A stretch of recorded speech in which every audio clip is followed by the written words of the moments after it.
நம்முடைய தேசத்தினுடைய அடையாளம். நீங்க நம்ம சிவகங்கை சீமை மன்னர்கள் அவங்களுடைய ஆட்சியில எந்த அளவுக்கு அவங்க நம்முடைய நாட்டுக்கும் மன்னருக்கும் மக்களுக்கும் விசுவாசமா இருந்திருக்காங்கன்னா, குப்பமுத்து ஆசாரி தேர் செய்யக்கூடிய ஆசாரி தேர் செய்கின்றார். அந்த தேரை செய்துவிட்டு நல்ல அற்புதமான தேர் செஞ்சிருக்க. நீ இந்த தேர்ல நீ ரொம்ப சிறப்பா செஞ்சிருக்க. தேரோட்டம் நடக்க போகுது. உனக்கு என்ன வரம் வேணும்? உனக்கு என்ன நாங்க பரிசு கொடுக்கணும்? நீங்க ஒரு தொழிலா செய்யல, இருந்தாலும் நான் உனக்கு ஒரு மரியாதை பண்ணணும். என்ன வேணும்னு கேட்கிறாரு பெரிய மருது. பெரிய மருது கேட்கின்ற பொழுது இவர் சொல்றாரு, ஒரு நாள் மட்டும் நான் மன்னரா இருக்கணும், இந்த தேர்ல உட்கார்ந்து. எல்லாரும் வாழ உருவிடுறாரு, வாழ உருவி வெட்ட போறாரு.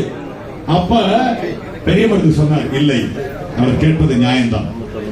அவர் தேர்ல உட்கார வச்சிருந்தார், தேர்ல உட்கார வச்சிருந்தார் அப்படின்னு சொல்லி அவர் அந்த தேர்ல உட்கார வச்சு தேர் இழுக்கிற பொழுது அந்த தேர் சரிந்து விழுந்து அதிலே உயிர் தியாகம் செய்கின்றார் குப்பமுத்து ஆசாரி.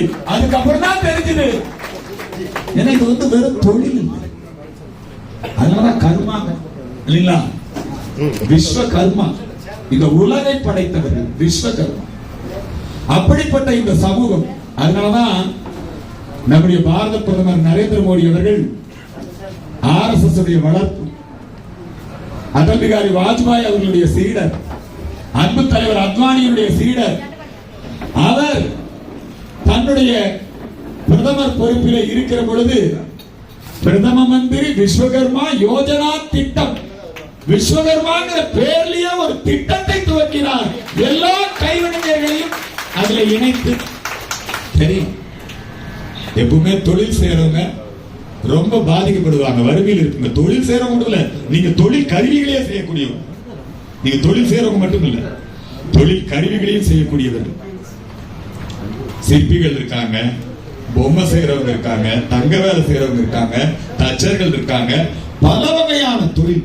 இந்த தொழில் கடவுள் நம்முடைய விஸ்வகர்மா. இந்த தொழில் செய்பவர்களுக்கு, கைவினைஞர்களுக்கு ஒரு மரியாதையை கொடுக்க வேண்டும், அவர்கள் வறுமையை போக்க வேண்டும். அவங்க கிட்ட பிளட்ல இருக்கு, அவங்க கிட்ட எங்க இருக்கு? பிளட்ல பாரம்பரியமா இருக்கு, குரு சிஷ்ய பரம்பரை. அந்த விஸ்வகர்மானாலதான் அது செய்ய முடியும். இந்த தாலி, இந்த சமூகத்துக்கு இந்த தாலி செய்யணும். உங்க நாட்டுல ஒரு தாலி கட்டுவாங்க இல்லைங்களா? இந்த தாலி இவங்க தான் செய்யணும். அது வெறும் தொழில் மட்டும் இல்லைங்க, அதுல கூட பக்தி இருக்கு, பண்பாடு இருக்கு, கலாச்சாரம் இருக்கு. அவங்க அதை செய்தால் தான் அது சரியாக இருக்கும். இந்த தொழில்நுட்பம் இருக்கு இல்லைங்களா? இந்த தொழில்நுட்பம் ஒரு டிப்ளமோ படிப்பு வச்சு ஒரு பயிற்சி கொடுத்து வர்றதை விட அந்த குரு சிஷ்ய பரம்பரையில வருது பாத்தீங்களா? அந்த தொழில்நுட்பம் எப்பவுமே மாறாது. அது தொடர்ந்து நம்முடைய கலைகள், காவியங்கள், நம்முடைய தொழில்நுட்பங்கள் அழிந்து விடாமல் பாதுகாத்து வரக்கூடிய ஒரு சமூகம் நம்முடைய விஸ்வகர்மா சமூகம். அதனால இந்த தொழில்நுட்ப கலைஞர்களுக்கு வாய்ப்பு கொடுக்க வேண்டும். அவங்களுக்கு வங்கி கடன் 3 லட்சம் ரூபாய் கொடுக்கணும், பதிவு பண்ணிக்கணும், அவங்க குடும்பம் பராமரிக்கப்படணும்.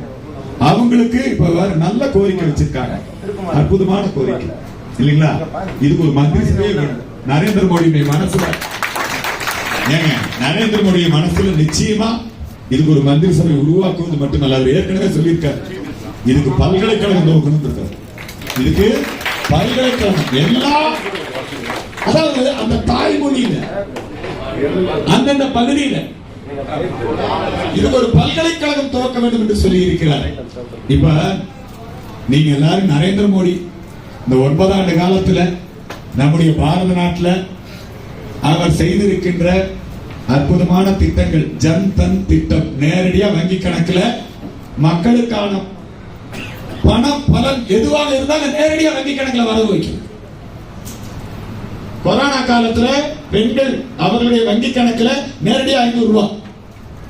இங்க அப்படி இல்ல, நேரடியா மக்களுக்கு சேராது, இடைத்தரகர் நடுவில் வந்துருவோம்.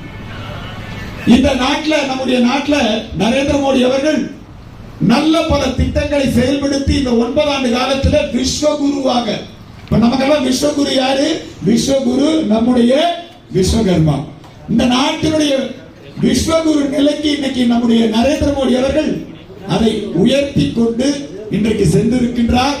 நம்முடைய நரேந்திர மோடி அவர்கள் இவ்வளவு பெரிய சாதனை செஞ்சிருக்காருன்னா தமிழ்நாட்டில் இது கால் கூடாது, தமிழ்நாட்டில் இந்த திட்டம் வந்துடக்கூடாது.